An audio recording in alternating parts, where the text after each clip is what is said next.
Halo, perkenalkan nama saya Aryani Simbolon dengan NIM 14144211420, mahasiswa PMN Universitas Negeri Gorontalo. Di sini saya akan menjelaskan mengenai video pembelajaran materi ekologi, yakni judul konsep komunitas dan keanekaragaman hayati, yakni terkhusus dalam pembelajaran biologi. Selanjutnya, saya akan menjelaskan mengenai pembelajaran konsep komunitas dan keanekaragaman hayati. Kita masuk ke pengertiannya. Nah, pengertian keanekaragaman hayati. Apa itu keanekaragaman hayati? Keanekaragaman hayati itu adalah sesuatu yang menggambarkan bermacam-macam atau aneka ragam makhluk hidup. Jadi mempelajari mengenai suatu keanekaragaman dari suatu makhluk hidup, biasanya yang ada di bumi ini. Keanekaragaman dari makhluk hidup dapat terjadi karena apa? Karena adanya perbedaan dari warna, ukuran, bentuk, jumlah tekstur, penampilan, dan juga sifat. Jadi, keanekaragaman hayati ini adalah suatu variasi dari bentuk, ukuran, jumlah, tekstur, penampilan, dan juga sifatnya. Jadi, jika ditanya mengenai keanekaragaman hayati, itu adalah sesuatu yang menggambarkan keanekaragaman atau variasi dari makhluk hidup. Nah, setelah tadi pengertian dari keanekaragamannya, kita masuk ke tingkatan-tingkatannya. Nah, tingkatan dari keanekaragaman hayati ini ada 3 macam. Ada keanekaragaman gen, keanekaragaman jenis atau spesies, dan yang terakhir atau tingkat tingginya, keanekaragaman ekosistem. Nah, keanekaragaman gen ini keanekaragaman yang gimana?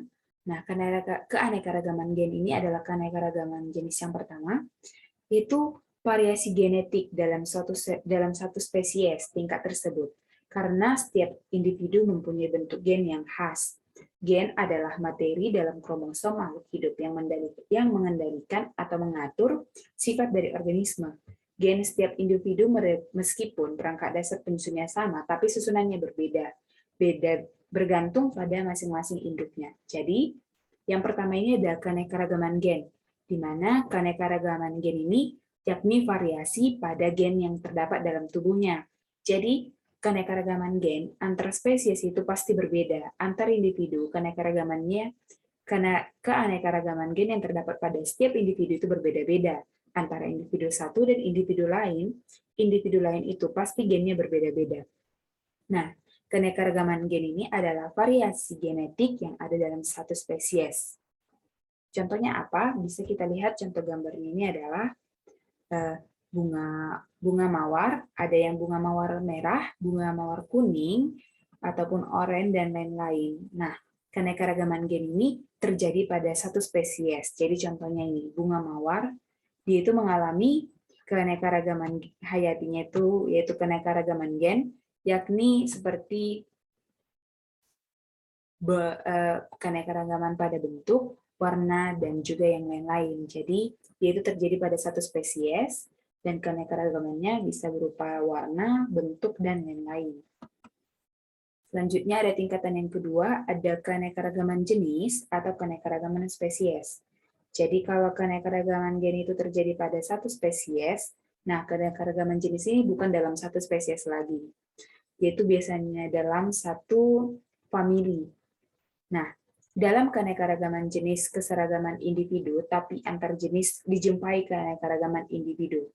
Di lingkungan sekitar banyak dijumpai berbagai jenis hewan dan tumbuhan dengan berbagai ciri-ciri fisiknya, seperti bentuk dan ukuran tubuh, warna, dan kebiasaan hidup.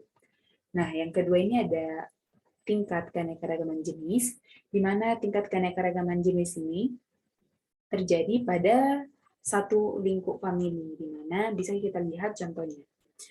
Di sini ada aren, kelapa, dan juga pinang, di mana dia itu termasuk ke dalam famili dari Aracaceae, di mana bisa kita lihat secara morfologinya, mereka itu hampir sama seperti suku pinang-pinangan.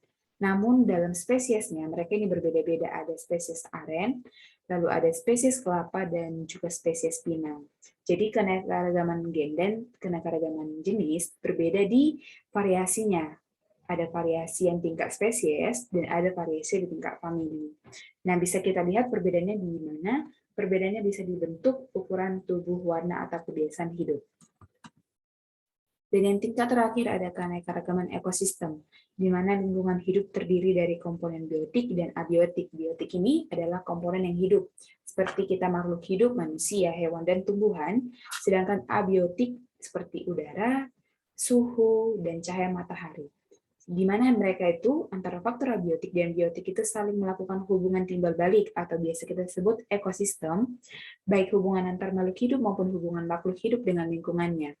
Akibatnya, pasti setiap ekosistem memiliki ciri khas masing-masing. Contoh, keanekaragaman tingkat ekosistem, itu ada ekosistem gurun, lalu ekosistem air tawar, ekosistem air laut, dan ekosistem hujan tropis, di mana pasti semuanya itu punya keanekaragaman perbedaan jenis tanaman dan hewan.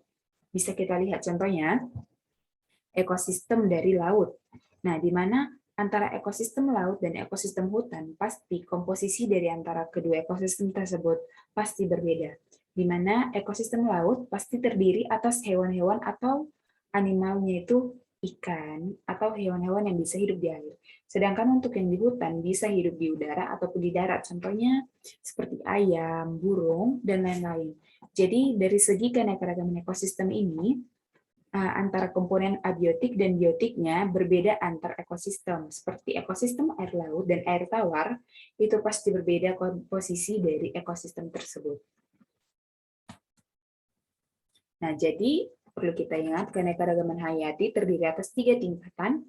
Yang pertama ada tingkat keanekaragaman gen, tingkat keanekaragaman jenis, dan ada tingkat keanekaragaman ekosistem. Selanjutnya kita masuk ke komunitas. Apa itu pengertian komunitas? Ekologi komunitas atau sinekologi adalah kajian mengenai interaksi yang terjadi di antara spesies dalam komunitas di banyak skala tempat atau spasial, atau bisa kita sebut spasial ini adalah ruang, serta waktu atau temporal. Kajian dari ekologi komunitas ini diantaranya membahas mengenai distribusi, kelimpahan struktur demografi, serta interaksi di antara populasi yang hidup saling berdampingan. Jadi komunitas ini apa? Komunitas ini adalah yang kumpulan dari beberapa spesies yang hidup dalam suatu ruangan atau suatu tempat dalam suatu jangka waktu tertentu. Nah, di mana fokus utama dari ekologi komunitas ada di interaksi yang terjadi di antara populasi. Jadi kalau kita bahas mengenai komunitas dalam ekologi, itu membahas interaksi antar spesies yang ada dalam suatu komunitas. Contohnya simbiosis yang biasa kita tahu, ataupun yang lain-lain. Nah, yang paling umumnya itu interaksi antar spesies dalam komunitas yang kita tahu adalah simbiosis seperti mutualisme, komensalisme, parasitisme, dan yang lain-lain. Kita masuk ke implementasi. Sebelumnya implementasi itu apa? Implementasi itu adalah penerapannya dalam kehidupan sehari-hari kita, atau penerapan atau perwujudan dalam kehidupan sehari-hari. Di mana implementasinya pertama bisa kita tahu simbiosis. Simbiosis itu adalah interaksi dalam komunitas antar spesies, interaksi. Jadi cara kita bertemu dengan antar spesies, apa yang kita lakukan dengan spesies lain, itu bisa kita sebutkan sebagai interaksi antar spesies dalam komunitas, bisa kita sebut sebagai simbiosis.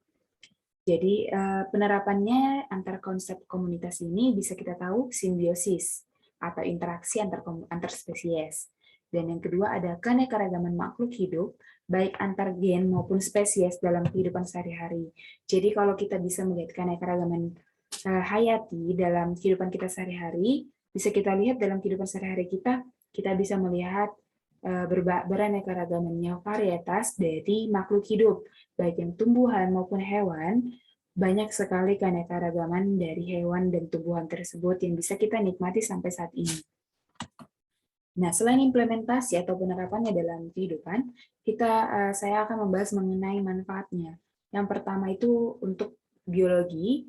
Dalam lingkup biologi, keanekaragaman hayati ini menyediakan kebutuhan sandang, pangan, bahan bangunan, obat-obatan, ataupun oksigen bagi manusia maupun makhluk hidup lain.